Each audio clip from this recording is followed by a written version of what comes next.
Comment être enseigné au quotidien? Comment faire pour recevoir des informations évolutives par soi-même et avancer quotidiennement dans sa spiritualité, dans ses choix, dans ses prises de conscience? C'est le sujet du jour.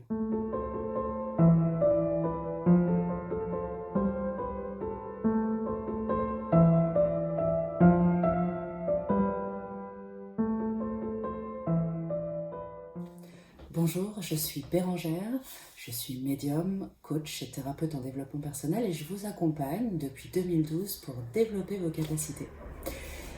Alors aujourd'hui, je vais vous parler de ce chemin que l'on fait seul, de ces informations que l'on reçoit, pas forcément par des signes, parce que parfois on a du mal à interpréter les signes, parce que parfois on a l'impression d'avoir des signes un peu contradictoires, et puis vous avez peut-être pas forcément envie de tout le temps faire appel à un médium confirmé, à des voyants, à des coachs.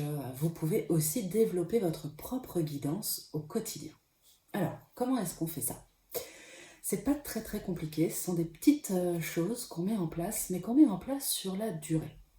C'est-à-dire que comme j'explique souvent, et vous avez sûrement déjà, vous m'avez sûrement déjà entendu vous le dire de cette façon-là, eh bien c'est un apprentissage. Un apprentissage, ce sont des étapes répétées qui nous permettent ensuite de ne plus y penser, d'avancer de façon innée. On n'apprend pas, on ne réapprend pas, puisque souvent, dès l'enfance, on est déjà très ouvert, on reçoit de façon très simple et très instinctive, très évidente, et puis avec l'âge, le temps, la société, les parents, l'école, etc., eh bien, on se ferme.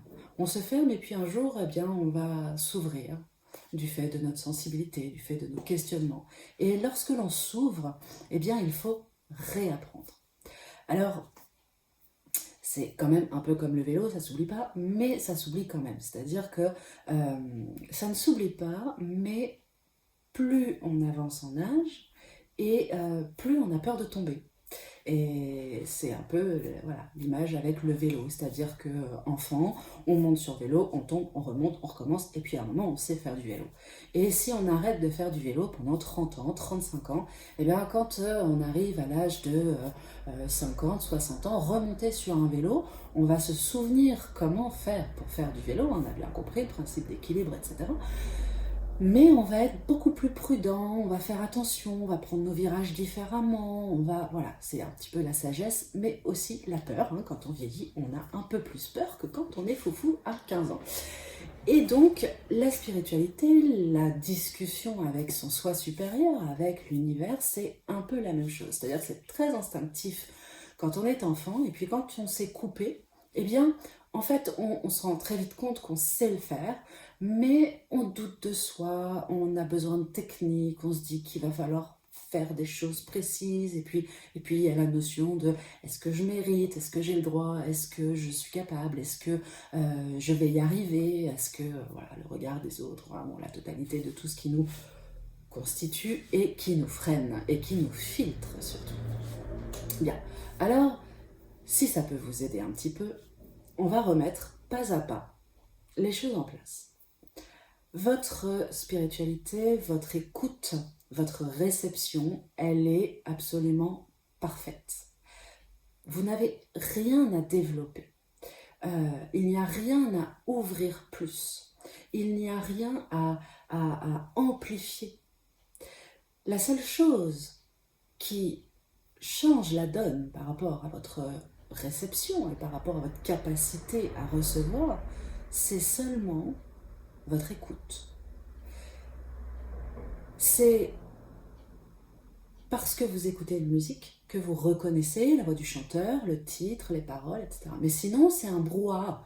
Et pour autant, vous l'entendez, ce brouhaha. Mais quand vous mettez l'attention sur la chanson et la musique qui est en train de passer, et que vous vous concentrez dessus et que vous écoutez vraiment, alors vous pouvez reconnaître quelle musique est en train de passer. Eh bien, la musique de l'univers, c'est exactement la même chose.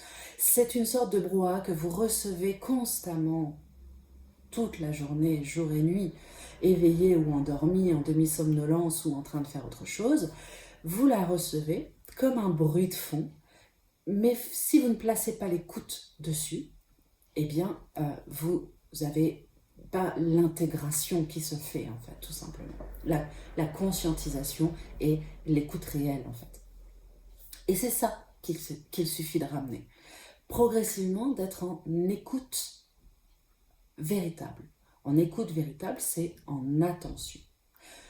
Quand vous allez être attentif à ce que vous recevez dans votre journée, eh bien, vous allez vous rendre compte que ce qui se passe dans cette journée répond peut-être à une question que vous avez posée il y a 3 jours. Peut-être que ça anticipe quelque chose que vous allez vivre dans 3 jours. Après, plus vous allez être dans cette attention et dans cette écoute, et plus vous allez pouvoir ressentir, affiner. Mais la réception, elle est là. Bien sûr, vous allez mettre des doutes, vous allez mettre des prudences dessus. Et c'est naturel de le faire. Mais plus vous allez vous faire confiance et plus ça va être clair. Alors, lorsque je parlais en introduction d'enseignement au quotidien, je ne pouvais pas vous parler d'enseignement sans vous parler de cette écoute profonde et de cette attention à mettre sur ce que vous recevez. Maintenant, si cette attention et cette écoute, elle est évidente pour vous et que vous savez véritablement la reconnaître, être en accueil de ce qui vous arrive au moment où vous avez posé une question, si vous êtes capable de vous dire « Ah tiens, ça c'est la réponse à ce que je me suis demandé il y a 3 jours », alors on est OK là-dessus. Sinon, allez travailler l'attention et l'écoute. Et ensuite, revenez ici. Et donc, si vous souhaitez avoir des enseignements, des prises de conscience, pour moi, la première étape dans les prises de conscience, on est vraiment sur de l'enseignement la nuit. Tout simplement parce que la nuit, dans un premier temps, la nuit, on est beaucoup plus coupé du mental. On n'est pas à 100% coupé de notre mental pendant le sommeil, mais on est quand même à 80% coupé de notre mental. Donc, on n'a pas les doutes, on n'a pas les mêmes filtres qui passent à ce moment-là. Il y a les peurs profondes qui agissent pendant la nuit, mais en dehors de ça, l'accueil se fait beaucoup plus facilement. Donc, ce que je vous invite à essayer, mais pas à essayer sur 2 jours, à essayer sur 2-3 mois, tous les jours, c'est de poser une question avant de vous endormir. Alors, la façon dont moi je pose mes questions pour avoir mes enseignements et mes réponses, eh bien, c'est je prends l'énergie de ce que j'aimerais savoir, de ce que j'aimerais avoir comme information, ou ce sur quoi j'aimerais être enseignée, ou avoir plus de détails. Je prends l'énergie de cette question. Et je vais, à partir de cette énergie, en extraire différentes questions. Des questions toujours en positif. Et en extrayant ces questions, je vais les faire tourner en boucle dans ma tête, en m'endormant, comme si je récitais un mantra. Et donc, c'est vraiment cette énergie que je nourris. Et vous allez nourrir cette énergie qui est sous-jacente à la question. Les mots ne sont que la traduction d'une énergie et d'une pensée. En fait, il y a l'énergie, puis la pensée, puis la traduction de la pensée par les mots. Donc parfois, la traduction n'est pas toujours aussi juste que la pensée d'origine. Et la pensée d'origine n'est pas aussi vaste et aussi complète que l'énergie qui se développe en vous à ce moment-là. Donc, c'est pour ça que je vous dis de focaliser beaucoup plus sur l'énergie que sur votre pensée ou sur les mots.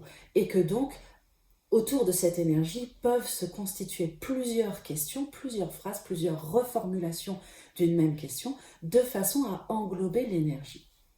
Et donc, vous allez demander à avoir la réponse ou à avoir l'enseignement en lien avec cette énergie qui vous travaille depuis quelques jours ou quelques temps. Et vous allez répéter ça comme un mantra, de façon différente, dans votre tête, en vous endormant. Alors, la première nuit, vous n'aurez peut-être rien. D'ailleurs, souvent, la première nuit, il ne se passe pas grand-chose. La deuxième nuit, vous allez commencer à avoir un ressenti ou quelques images, sans forcément comprendre exactement ce qui se passait. Et puis, généralement, la troisième nuit, vous avez vraiment un rêve significatif, une information significative qui va vous permettre d'avoir la réponse à votre question ou d'avoir l'enseignement que vous aviez demandé. Et donc, n'hésitez pas à, voilà, comme ça, à répéter chaque soir jusqu'à ce que vous sentiez qu'il s'est passé quelque chose. Alors, il se peut que vous reveniez de votre nuit avec l'impression que quelque chose s'est débloqué, mais sans forcément l'avoir conscientisé. Alors, si l'impression que c'est débloqué est là, vous n'avez pas besoin de le mentaliser, il est déjà conscientisé. Conscientiser quelque chose n'est pas mentaliser quelque chose. Hein. La mentalisation, ça se passe devant, hein, vraiment, ça se passe sur le devant du cerveau. La conscientisation, ça se passe vraiment, ça passe ici. Hein, par le chakra coronal, c'est conscientisé, c'est ramené dans les corps énergétiques, c'est intégré à nos énergies, ça n'existe plus, c'est évident, c'est inné, vous l'appelez comme vous voulez.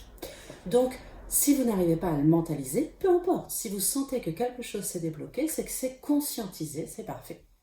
Si par exemple, vous avez fait un rêve très significatif, sans forcément en comprendre, et en comprendre complètement le sens, eh bien dans ces cas-là, notez. Notez et laissez faire l'énergie qui va progressivement se développer en vous, progressivement s'intégrer en vous, et puis d'autres prises de conscience viendront. Mais notez-les. Et puis bien sûr, je ne peux que vous inviter à apprendre à analyser vos rêves. Alors pour apprendre à analyser ces rêves, rien de mieux que le dictionnaire des symboles. Alors il existe l'encyclopédie des symboles, le dictionnaire des symboles, des livres de dictionnaire de rêves. Il y en a à foison, vous allez en trouver pas mal.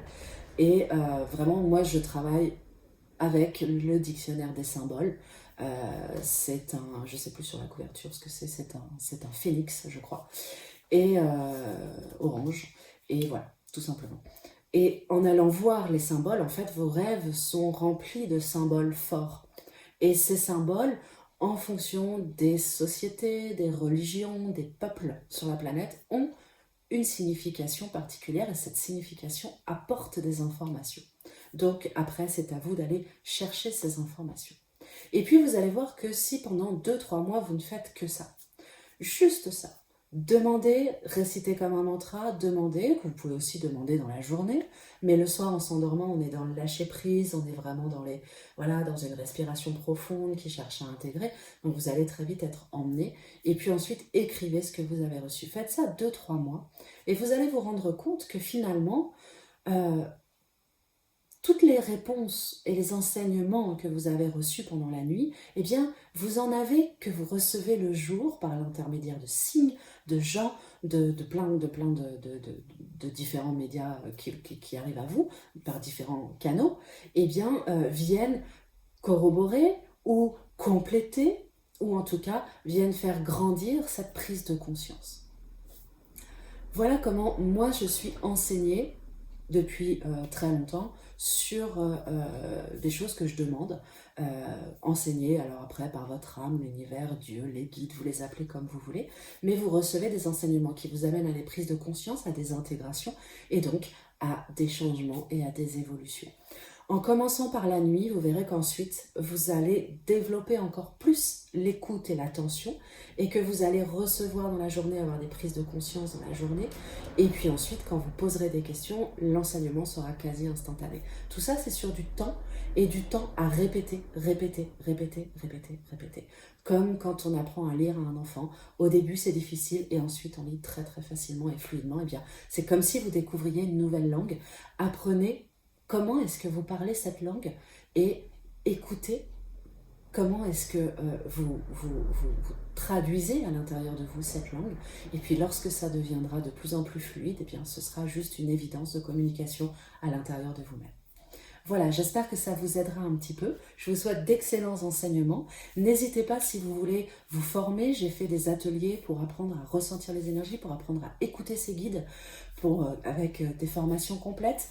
En février, le 8 et 9 février, il y a 2 jours en week-end en Dordogne où justement je vous forme à pousser votre médiumnité, à aller vraiment chercher le canal en vous, le médium en vous et à ressentir, entendre, écouter, goûter, etc.